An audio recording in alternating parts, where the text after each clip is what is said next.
My name is Jason Mercado. I'm with EXL Pharma. It's my pleasure to welcome you today to the webinar on how to optimize your DTC marketing mix in today's rapidly changing marketplace. Before we kick the presentation off, I wanted to quickly cover a few housekeeping notes. One, if you have technical difficulties at any point, you can get customer support quickly by calling 1-800-263-6317. Again, that number is 1-800-263-6317. Second, if you have any questions for the presenters during the session, please submit them via the questions feature in your control panel. Presenters will try their best to answer all of the questions, but if they miss yours, they'll be sharing their contact info during the presentation and can get in touch afterwards. Lastly, please just make sure all your phones are muted. With that housekeeping done, I'd like to introduce our speakers for today. First, you'll be hearing from Michael Glantz. Michael is an analyst at Forrester Research. He's serving CMO and marketing leadership professionals. He's an expert on digital media planning and strategy, new digital marketing technologies, effective cross-channel marketing, and new media measurement. His current research focuses on marketing strategy, adaptive marketing, agency relationships, and specifically the future of television advertising. Before joining Forrester, Michael served on an emerging media research team at GfK MRI. In addition, Michael's done extensive digital media planning and strategy for many global brands, including Sony, Brown-Forman, and Cargill. Mike will be followed by Darcy Hoffman. Darcy is the Vice President of Customer Success at ThinkBuying. She has extensive experience working with pharmaceutical marketers to put data-driven insights into practice to help them achieve greater results. Previously, the VP of Marketing and Product Development at Merrill Corporation, Darcy has more than 15 years of experience working with global organizations to implement strategies and processes aimed at optimizing company performance during periods of rapid growth. Before that, Darcy held a series of leadership roles at Hart Hanks Direct Marketing, including VP of Marketing Strategy, VP of Business Development, and VP of Customer Experience. With that, I'll hand the floor over to Michael Glantz. Thanks again, everyone, and welcome, Michael. All right, thank you, Jason, and hello, everyone. Thank you for that introduction. My name is Michael Glantz. I'm an analyst here at Forrester Research, and today I want to talk to you about optimizing the marketing mix in today's rapidly changing marketplace. So today we're going to look at a few things. We'll start with what are some of the current challenges facing the marketing organization today. We'll look at how Forrester defines marketing mix modeling. We can talk more about that when we get to it. We'll look at some of the drivers of innovation and evolution in marketing mix modeling.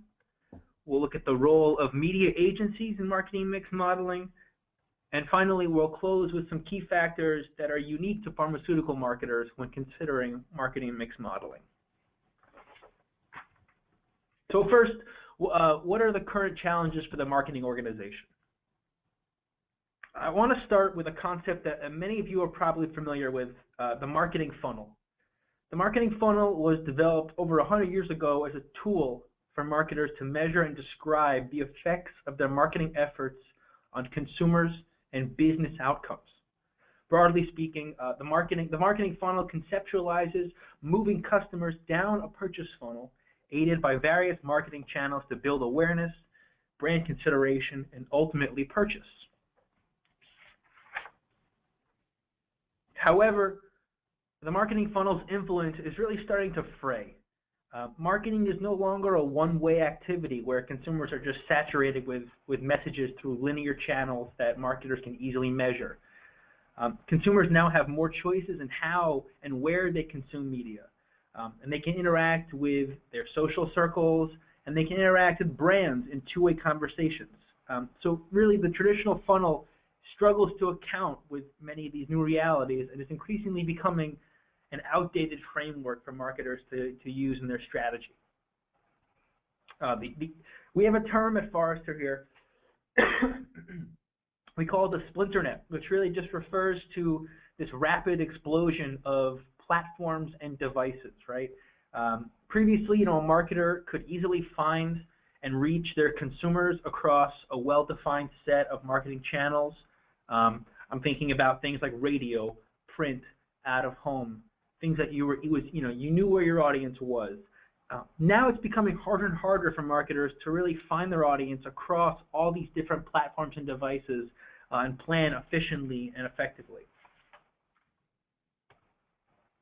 In this new and complex, fragmented landscape where consumers are bombarded with marketing messages at every turn, it's really up to marketing to lead this harmonization of experiences across channels. Any touch point where a potential customer of yours has an opportunity to interact with your brand, now that needs to be thought of as marketing. Whether it's an ad on a TV show, a billboard outside, a brand website, or even think about the aisle of the grocery store or pharmacy, this all needs to be thought of as marketing. And marketing leaders really now have to put their customers at the center of their marketing efforts and focus on putting the right message at each touch point. At Forrester, we have a conceptual framework around this idea that we call the customer lifecycle. The customer lifecycle not only puts customers at the center of marketing strategy, but it also focuses on continuous engagement that doesn't stop with a purchase like the funnel does. In this new landscape, your customers continue to interact with you after they purchase, and depending on their interactions, they can become your biggest advocates or your biggest detractors. So this is just some examples of how we think of the customer lifecycle and how it maps to specific marketing actions. So we have 4 phases here. We have explore, buy, engage, discover, and ideally the customer continues to move through all these things. Here are some examples of the different marketing actions that map to each phase. And now I want to just quickly touch on a few new challenges and obstacles for marketers. On top of the general fragmentation that everyone is facing in marketing, pharmaceutical marketers are also looking at some unique challenges. First, healthcare costs are making generics more appealing than ever. With rising premiums, healthcare providers are taking a tougher stance on which drugs they choose to cover and are opting to cover only generic drugs when they exist. Furthermore, pharmacy chains are now have much higher margins on generics than branded drugs, and they're looking to constantly prescribe generics over a brand in any way they can. Consumers are also more educated than ever, and this is a point that I think Darcy is going to go into more in her presentation, but doctors are no longer the only source of information for patients to get education on which drugs they should be taking. In addition to the web, and the many channels that it offers and sources that it offers, many corporate health plans and unions are now actually working to educate their patients more on which drugs have generics, how to save money on generics when they can, and even how to talk to their doctors with, what kind of language they should be asking for in the doctor's office and how they can save money on generics. And finally, the fragmented landscape of healthcare providers really complicates pharmaceutical marketing prospects. Each healthcare provider and each territory, depending on the patient, treats a drug differently in terms of whether they choose to cover it, not cover it, how much of the drug they choose to reimburse. If a specific healthcare provider doesn't cover a drug at all for their patients, pharmaceutical marketers really need to know where strong and weak opportunities are and know how to allocate their resources more efficiently.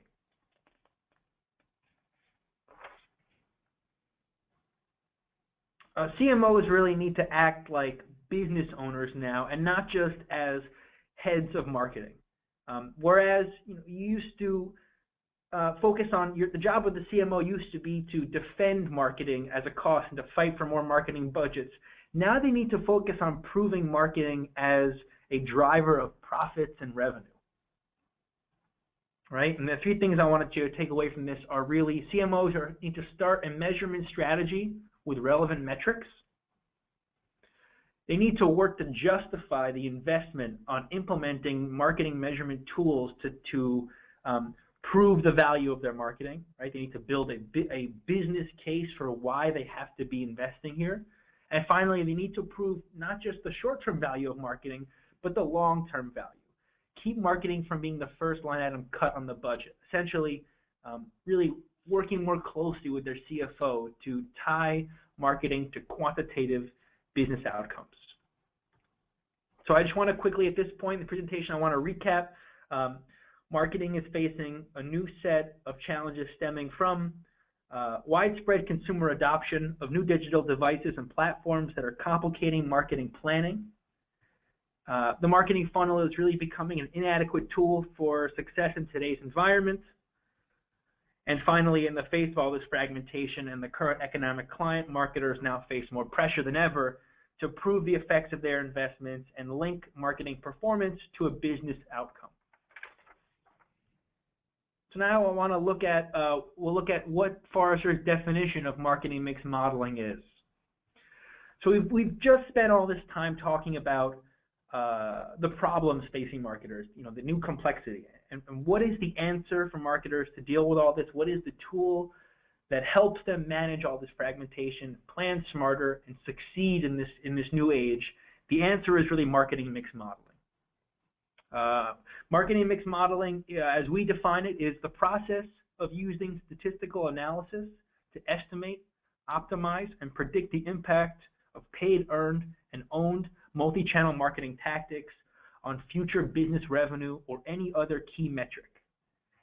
And I put this slide up, I really want to explain the difference between media mix modeling, which essentially focuses on paid media only. So these, it can be other channels within online media, like search and display, things of that nature. But it's really important that marketing mix modeling focuses on all marketing efforts, things that you might not think of marketing, things that we discussed before that are now falling into the consumer life cycle, things like the pricing of your products, word of mouth between your customers, your distribution channels, trade show efforts, your brand health, your competitions, seasonality. If in the summertime, Coca-Cola knows they're going to sell more soda, that's something they have to take into account. So it's very important that marketers focus on marketing mix modeling and not just media mix modeling. And we mentioned this before, but effective marketing mix modeling looks at paid, earned, and owned media, not just paid. The way customers interact with channels today, marketers can't just look at paid media. Paid media being these traditional channels. They also need to look at owned media, such as in-store displays, websites, YouTube and Facebook pages, as well as earned media that results from the customer interactions between paid and owned media. Things like consumer ratings, feedback, posts from customers to social networks, communities.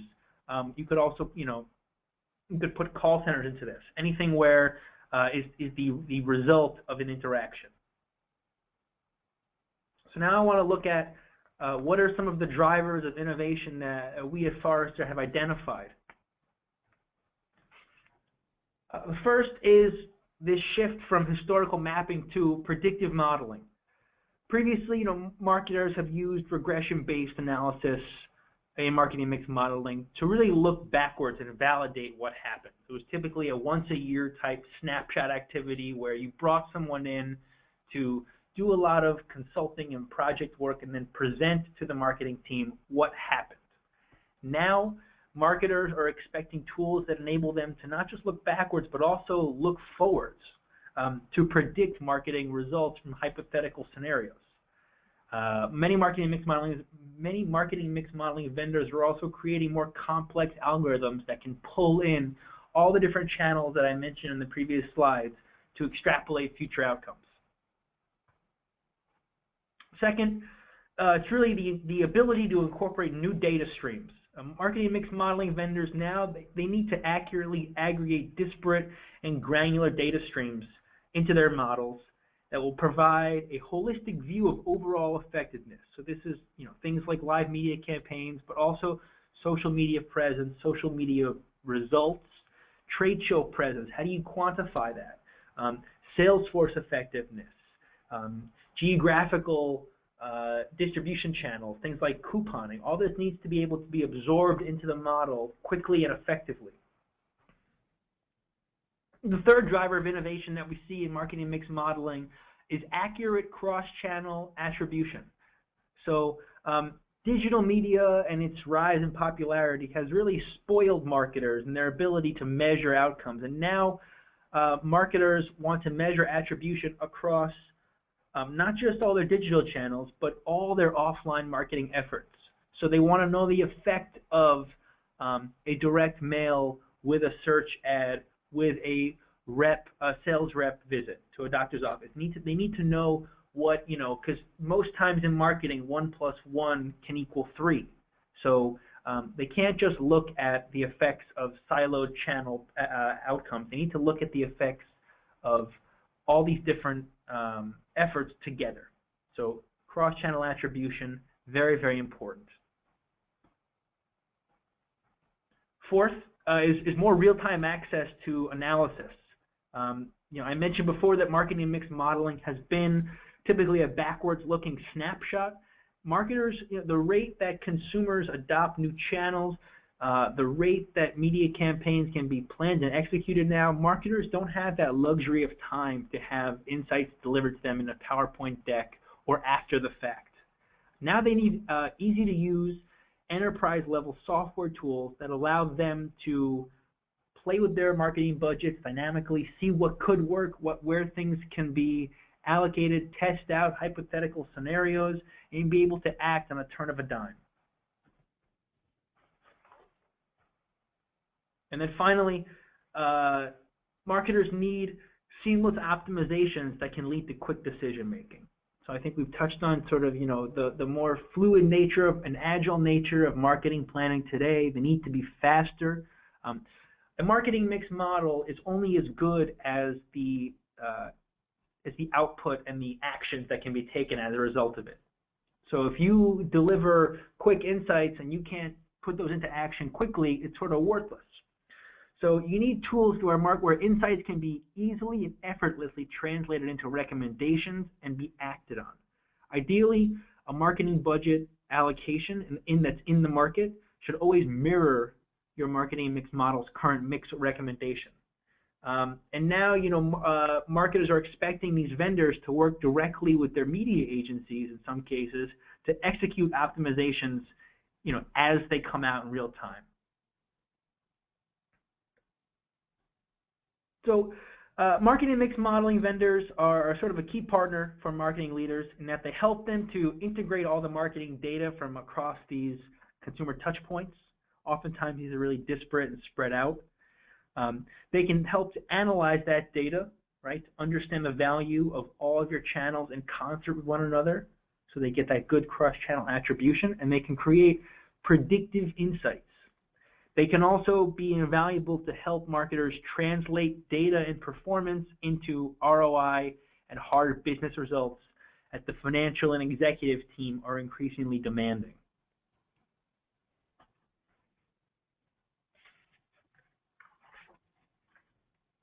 The marketing mix modeling field is rapidly maturing, and there are new vendors popping up to meet marketer demand.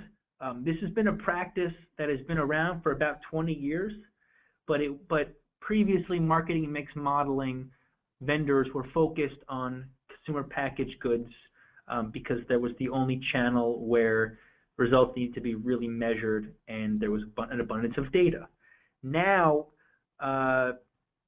the marketplace is really maturing, and new sectors such as pharmaceutical, finance, entertainment are all getting into this as a way to manage the fragmentation and succeed in this new world. So as the vendors evolve their offerings based on these 5 drivers that we've identified at Forrester, marketers need to look for vendors that have mature self-service software that allow them to act quicker and in real time, collaborative tools where multiple teams within the marketing within the marketing organization and the media agency can both access insights quickly and easily.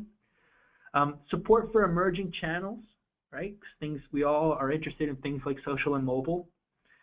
And lastly, you really look for expertise in your vertical in designing the models themselves, because I think it goes without saying that a marketing mix model that understands the effects of financial marketing is not the same as pharmaceutical marketing. So you really need vertical expertise.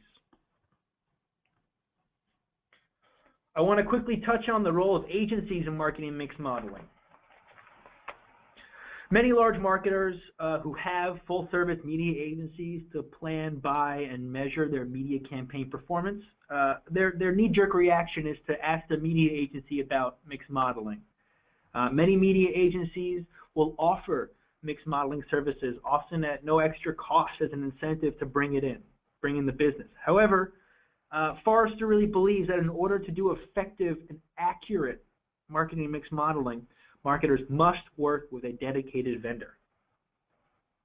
So why are media agencies such a problematic in this space if they offer the service?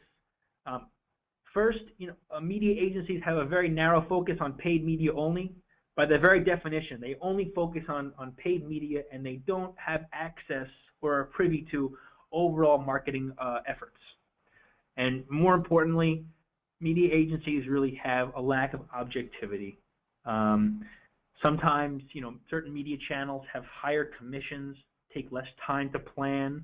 Oftentimes, marketers will use different agencies to plan different media channels. So a media agency, sort of the hackneyed metaphor is the fox guarding the henhouse, where you don't want someone who has a vested interest in getting more money out of you to be telling you where you should be putting your money.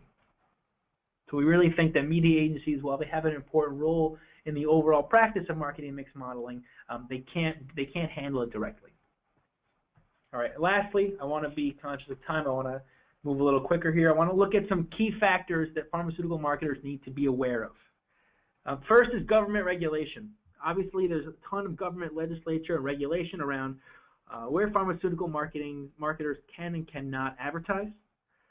Marketers need to have mixed models that take these regulations into account by countries and territories, and they don't recommend marketing mixes that are impractical or worse, illegal. Secondly, pharmaceutical marketers need mixed models to accurately understand the journey of both the doctor and the patient. The point from when a patient learns about a drug through an advertisement to when they actually go fill a script at the pharmacy is a very, very complex and non-linear journey. Understanding how patients interact in marketing channels, how doctors interact with patients and vice versa, and how doctors interact with marketing channels, including sales reps, is much more challenging than other sectors, but it is crucial to creating an accurate model. Thirdly, it's also important to look at the value of detailing and sales rep activities, being able to quantify that. How do you quantify a visit to a doctor's office from a sales rep? What types of interactions are more effective to engage a doctor, right? How do you measure and quantify sales rep performance and focus sales efforts on areas where there's higher opportunity, where maybe generics are being prescribed or competitors' drugs are being prescribed? All these different factors need to be taken into account when creating a marketing mix model. Another thing that's really important for pharmaceutical marketers is they need to understand the value of brand advertising on patients.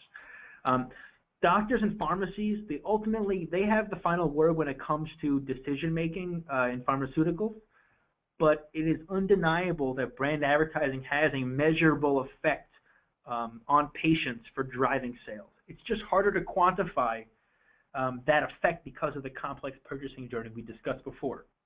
Marketers need mixed models that are smart enough to capture this effect of brand advertising that might not be directly attributable to sales outcomes, but is nevertheless an important factor to success. And then finally, coupon and rebate pricing. This is a really powerful tool for pharmaceutical marketers to incentivize trial and purchase and prescription of their drugs. How do marketers decide how much to offer in coupons and rebates to incentivize prescriptions?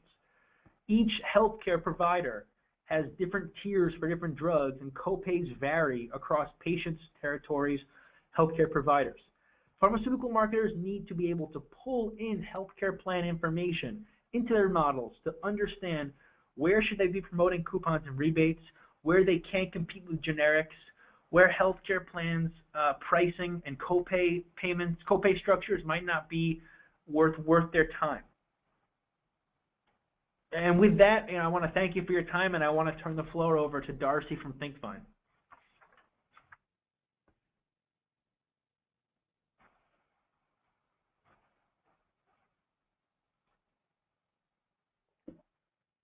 You a little bit of an overview on what marketing mix modeling is. I thought that I would spend a little bit of time just talking about drilling down into that at a more granular level and talking very specifically about what you could expect to gain when pharma marketers actually do go about executing marketing mix modeling. So as Mike mentioned, consumers today really have more voice and more choice than ever before. But I think more importantly, they're exercising those rights in more ways and more diverse ways than ever. 61% of adults now look online for medical education, and that's up 25% over the last 10 or so years, and so that's very significant.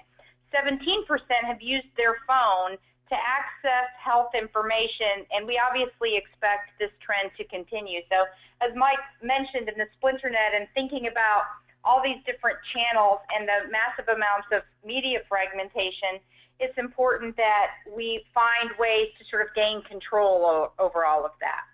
So, the point here is that while at the end of the day, healthcare providers still write prescriptions and are a very critical part of that consumer's journey, consumers have increasing levels of engagement at every stage of their healthcare life cycle, and consumer marketing is a very powerful tool for impacting that patient influence. So what I thought I would talk about today is how marketing mix modeling can help pharma marketers really gain that control to drive sound spend decisions. Additionally, I wanted to talk just a little bit about how by fundamentally making the consumer the center of your decision and planning process, you can gain both better integration of your HCP and DTC marketing efforts, but ultimately to a greater impact on your sales.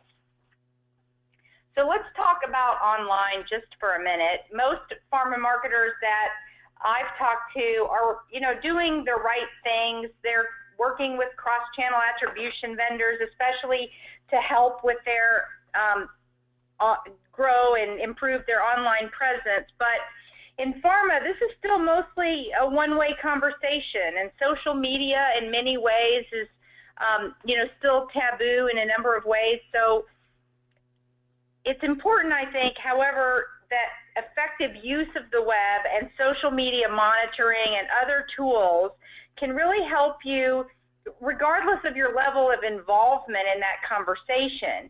Utilizing those tools and incorporating them into marketing mix modeling, those learnings, really can help you understand who influences consumer behavior and how. In other words, who has the right voice to influence those consumers. Marketing mix optimization and marketing mix modeling can really help you by drilling down into those specific consumer segments so that your online spend is no longer sort of a one-size-fits-all scenario. As a pharma marketer, there are a lot of levers that you can pull to impact your marketing ROI. So thinking strategically about how to allocate that marketing spend across channels and across segments is really the right place to start. In other words, if you think about it, you can optimize, the heck out of 2 cells in a campaign, and that's wonderful, but that's not really going to get you very far if that campaign is being delivered through a less optimal channel to begin with. So really think about marketing mix modeling as really at the top of your house, taking a strategic approach to how you optimize your spend across the total number of buckets. What you see here on this slide are really some common challenges that we hear from pharma marketers as well as others. And I think the important thing to understand is that marketing mix modeling can really help you address all of these kinds of questions, and I will go into a little bit more detail on a couple of those. So, I'm going to really try to drive home the point about consumer-centric marketing or patient-centric marketing. ThinkFine's solution was really built on the belief that the best way you model how people buy your product is to model people, who they are, what media they consume, and how it impacts their decision to ultimately buy your product or go to the doctor and ask for that prescription. So our philosophy is really about putting the consumer at the core of your marketing mix. And the way we do that is through a modeling technique called agent-based modeling that puts that patient or the consumer at the center. And the way it works is that we create agents or simulated people that get created and incorporated into the model. Who buys what and why they buy is a very dynamic process. And that's why we really believe that incorporating core consumer behavior is important to how you model for two big reasons. Number one, in this sort of fragmented world, history doesn't repeat itself. And secondly, how people consume media changes over time, and those two things really have to be accounted for to accurately forecast the future. In many pharma organizations, DTC marketing spends remain secondary to the HCP marketing efforts, and in some less optimal scenarios, there can even be an adversarial relationship between those two. But the reality is that by putting the consumer at the center of your marketing planning, it's much easier for those two marketing efforts to be in lockstep with one another rather than in conflict. In other words, marketing efforts should really work in harmony to ignite the consumer, the healthcare provider, and the payer. At the end of the day, physicians still need to write the prescription, but consumers can be a very big influencer. So let's talk just a minute about sort of how that works and how to think about it. So you have all these faux consumers, avatars, agents, and these are simulated consumers that we have created from marketing category data, consumer behavior data, customer supplied sales and marketing data, brand tracking information, all of those kinds of media that Mike covered earlier. And so we have the ability to really sort of hit these consumers with every kind of that influence, every kind of marketing, every kind of influence to see what effect that has on marketing. So we're mathematically recreating a representative population. Agent-based modeling really models the consumer and how different people consume different kinds of media based on who they are, and ultimately what did your marketing do to influence whether they ultimately got that prescription, went to the store, and filled it.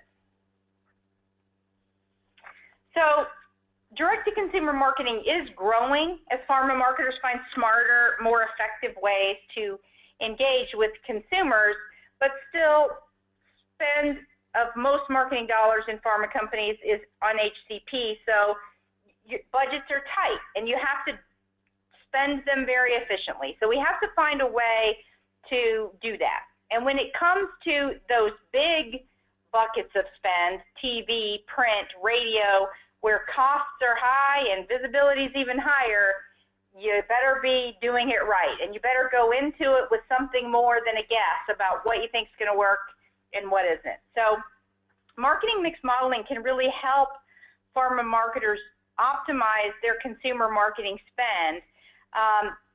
In ThinkFine's case, we deliver our marketing mix through an agile software platform, as Mike mentioned before.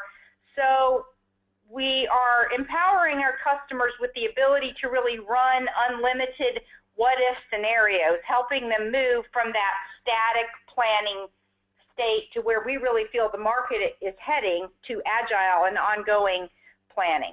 So a common question that we get is, how much should I spend across my total marketing plan, and how much money can I invest before I reach sort of the law of diminishing return. In other words, how high is too high? And that's really what this slide is an example of.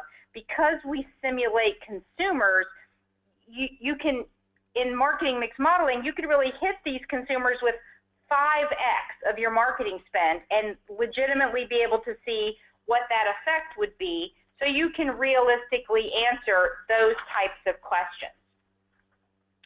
Another big question that we get is really around long-term and short-term effects of spend decision. In this economy, one of the most common ways that we see customers using marketing mix modeling is for what I call budget defense. So we talked about the ability to forecast sales and show the impacts of increases in marketing spend, but what if your organization's in another place entirely? Sales are down, they want to cut marketing budgets. This slide really demonstrates how different kinds of media have different kinds of lag effects. For example, brand building above-the-line media tends to have lingering effects that make your marketing more efficient over time. What did last year's media do for this year's sales, and et cetera. So this slide is really from a real case study from one of our customers that was covered in Ad Age, where they were asked, what would happen if we went dark for a period of time? And they were receiving a lot of pressure by finance to consider stopping all media spend for a period of time. And by using the simulation capability, they were able to look at what would happen if they left things as is, as compared to what would happen if they turned off media and turned it back on later. The moral of that story really is, with media, you can't turn it off and then expect when you turn it back on a year later that you're going to pick up right where you left off. But by showing the long-term cost of the short-term cut, this particular customer was able to save their marketing budget by quantifying the long-term business effect. Another aspect of marketing mix modeling that we find very important to pharma marketers is the understanding of that integration or the halo effect of multiple types of media. The important point here is that people don't consume media in a vacuum, one channel at a time. And prescriptions are ultimately influenced by healthcare professionals, the payer landscape, as well as patient awareness and influence. Marketing mix modeling really allows you to incorporate all of these influences so that marketing can understand the halo effect and how those things work together. We really fundamentally believe that this results in more accurate planning and spending for marketers, and is a real advancement over sort of last click or last channel ways of thinking. Ultimately, optimizing your marketing spend is a combination really of 4 dimensions: spend, timing, tactics, and target. And marketing mix really allows you to optimize across all of these dimensions and understand the interrelationship between them, thus giving you the ability to make confident decisions and the ability to optimize in a wide variety of scenarios. If you look at this slide, the far left sort of says, here's what we did last year, here's our baseline, and you can compare and contrast different plans so that at the end of the day, you can really make the decision about what your working plan ought to be. In closing, these are some specific benefits that pharma marketers should expect to receive with a marketing mix modeling engagement. We really do encourage you to put the consumer at the center of your planning efforts, to consider your ability to forecast both short and long-term sales and ROI, because sometimes the ability to show the long-term effects is very helpful to you in your planning efforts and in understanding the impacts of that. Make sure that you use this to ignite your physicians, patients, and payers. You should gain a much broader and better understanding of the halo impact, which should lead to greater integration of your DTC and HCP marketing efforts. And finally, just get more granular all the way around. Get more granular with your target groups, with your segments.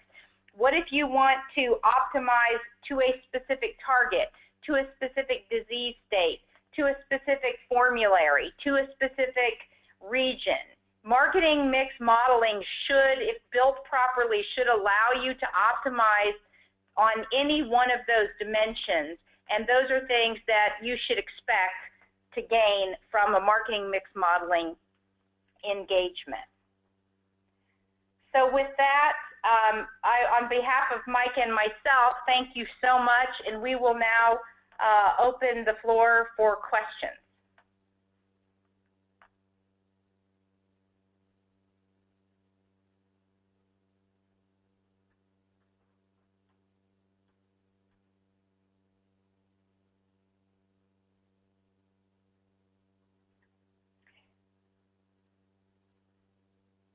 So one question that's coming across my screen at the moment is, how long should one expect to, how long does it take to get one of these engagements up and running? And I can only speak for my world, but once we move through the data collection phase, which is the gathering of all the data and all the different, anything that the consumer, anything that our customer has that they want incorporated into the influence of that model, we can generally build it in. Once data collection is complete, with ThinkVine, you could expect to have software up and running in about 3 months.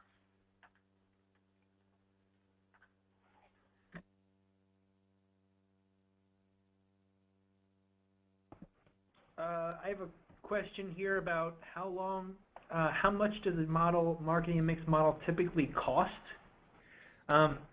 That really is contingent on a lot of things, whether you want to look at a single brand or if you want to look at an entire portfolio of brands.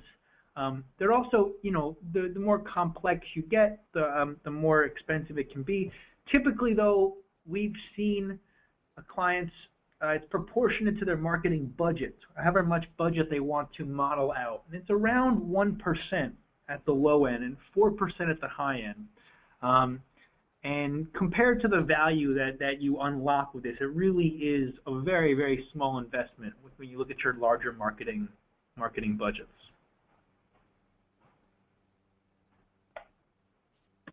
This is Darcy.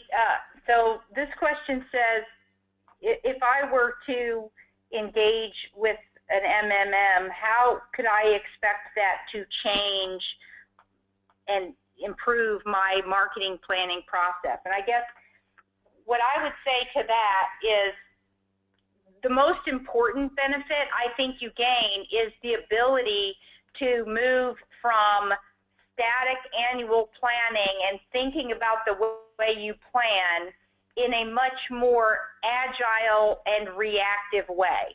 The reality is the world that today doesn't look like the world that in Q4 of last year when you built your marketing budget. So this really, we fundamentally believe, and Mike, I'd love for you to chime in on this, but we fundamentally believe that the market as a whole is moving this way. CMOs are asked to be business leaders. They're asked to provide quantitative ROI and quantitative measurement for every investment that they make. And if you don't have the ability to say, well, what if this and what if that, and have a quantitative tool that allows you to answer those questions in an educated way, even for tactics that you've never tried before. Hey, I want to get into digital tomorrow. How am I going to do that?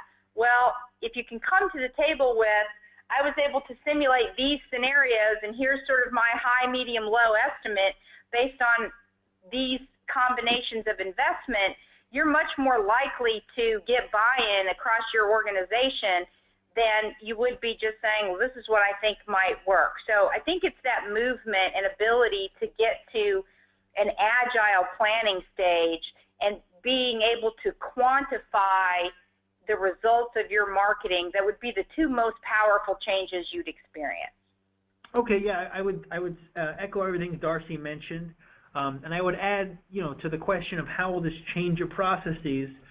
It's going to make them more collaborative, right? Because now you're using a tool where you're going to need to show everyone and bring in other teams. You're going to be bringing in analytics and data management team. You might be bringing in some IT.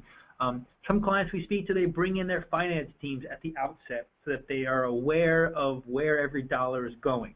So the perfect segue to the second thing that we're able to change your planning processes. They will become a lot more transparent.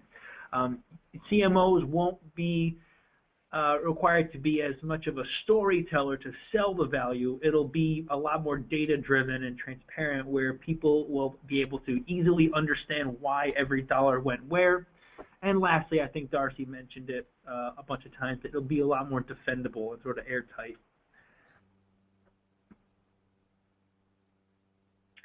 So with that, if there are no further questions, again, on behalf of Mike and myself, thank you so much for attending. Hopefully what you're seeing on your screen right now is our contact information, our Twitter address, our phone numbers, our website, and our lovely picture. We'd love to follow up with you on any points that or questions that you might have afterwards. Just as a reminder, EXL will be providing via email both copies of these slides along with the recording, and that will be available to you following the webinar. Thank you so much, and goodbye. Thank you, everybody.